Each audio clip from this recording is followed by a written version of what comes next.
Hi guys! Welcome to my class. Please subscribe so that you will be notified on the next math lesson. Then like and share so that you can also help other students.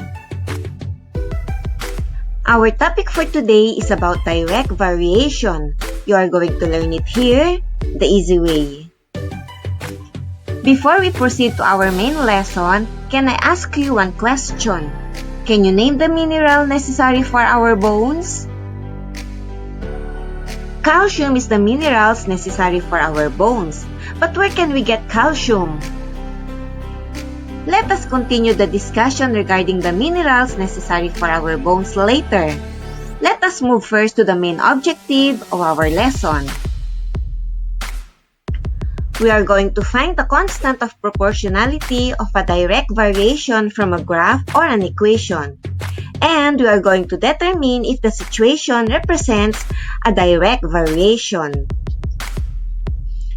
In direct variation, a linear relationship is a direct variation when the ratio of y to x is a constant k.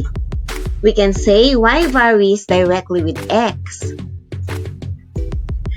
Y is equal to 3x is a direct variation equation. Y over x is equal to 3, where 3 is the constant of the direct variation. To determine the direct variation equation, it is y over x which is equal to k, where k is always constant, and k is not equal to 0. Remember that. Let us work on this example so that you will be guided. The height of the water drained in the AC white water collector is being filled as shown in the graph. Determine the rate in inches per minute. The time in minutes is demonstrated in the graph in the x-axis, and the height of the water collected in inches is demonstrated also in the graph on the y-axis. You can see that when x is 2, y is 4. When x is 4, y is 8. And when x is 6, y is 12. Since the graph of the data forms a straight line, the rate of change is constant. Let us check it. Using the direct variation equation y over x, let us apply it in the first ordered pair. We can come up with 4 over 2.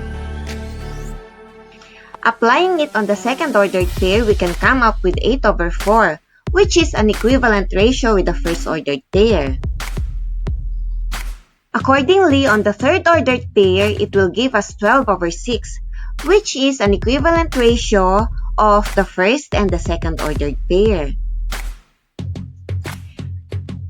All of the equivalent ratio will give us 2. Therefore, the constant of the direct variation is equal to 2. Correspondingly, the AC white water collector fills up at a rate of 2 inches every minute. Let us work on another example so that you can understand it well. The equation y is equal to 6x represents the amount of dirhams Y Abdullah earns for X hours of designing a DIY plant pot using the worn-out vehicle tires. Identify the constant of proportionality. Explain what it represents in this situation. Applying the constant of the direct variation equation, k is equal to y over x. Let us eliminate the x on the denominator, and let us use the multiplication property of equality. Accordingly, we are going to multiply x on both sides of the equation. Straight off, we can cancel out the x on the right side. And it will give us the equation of direct variation, which is y is equal to kx. We're writing the given equation below from the given problem, which is y is equal to 6x. We can identify straight off that k is equal to 6. Therefore, the constant of proportionality is 6, meaning Abdullah earns 6 dirhams for every hour he completed a design using the worn-out tires. Let us work on another example so that you can hit it off. Shawarma cost 5 dirhams each, plus a 1.5 dirhams delivery charge. Show the cost of 1, 2, and 3 shawarma. Is there a direct variation? You can see from the table that for every 1 piece of shawarma, you're going to pay 6.5 dirhams. For 2 pieces, you're going to pay 11.5 dirhams. And for 3 pieces, you're going to pay 16.5 dirhams. Let us take the direct variation straight off. Cost in dirhams over the number of pieces of shawarma. So, for 1 piece of shawarma, it will give us 6.5 over 1, where k is equal to 6.5. For 2 pieces of shawarma, it will give us 11.5 over 2, which will give us 5.75. Accordingly, for 3 pieces of shawarma, it will give us 16.5 over 3, which will result to 5.5. For this reason, k will have the following values. For 1 shawarma, it will be 6.5. For 2 shawarma, it will be 5.75. And for 3 shawarma, it will be 5.5. There is no constant ratio. Therefore, there is no direct variation. Let us work on another example so that you can fully understand the lesson. Identify if the linear function is a direct variation. If so, state the constant of proportionality. The table demonstrates the time in hour and salary in dirhams. For 1 hour, the salary is 150. For 2 hours, the salary is 300. And for 3 hours, the salary is 450 dirhams.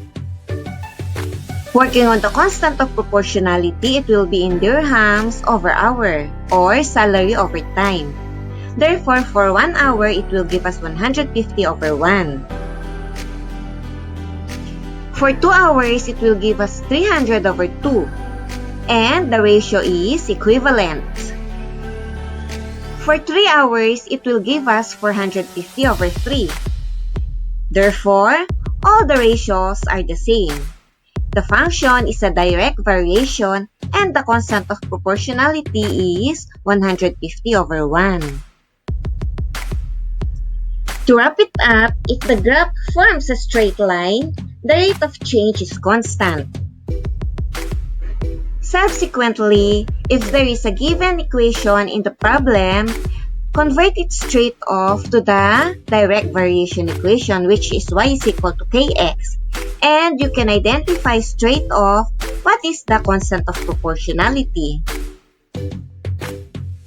Subsequently, if you are given a table, you can work straight off with the constant of proportionality. If all the ratios are not the same, therefore there is no constant ratio, you can conclude right away that there is no direct variation. Let's move again to the minerals necessary for our bones.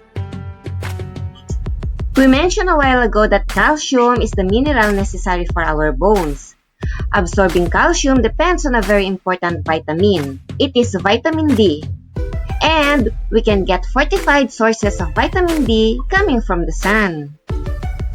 We need to expose ourselves without sunblock under the heat of the sun for 20 to 30 minutes every day to get a strong bone and strong teeth. And the best time here in UAE to expose yourself under the heat of the sun is between 10 a.m. to 2 p.m. The midday sun exposure optimizes vitamin D production. This is because the angle through the atmosphere affects how much UVB radiation to get exposed to. At noon, the sun is highest and the transited atmospheric thickness lowest. The best time to expose yourself under the heat of the sun is between 10 a.m. to 3 p.m. only. Okay? Anywhere in the world, under your own time range. But remember, 20 to 30 minutes only. I will never stop reminding you what Sheikh Zayed wrote for us. Education is like a lantern which lights your way in a dark alley. We need to give importance to our education so that you're not going to be blindfolded in the future.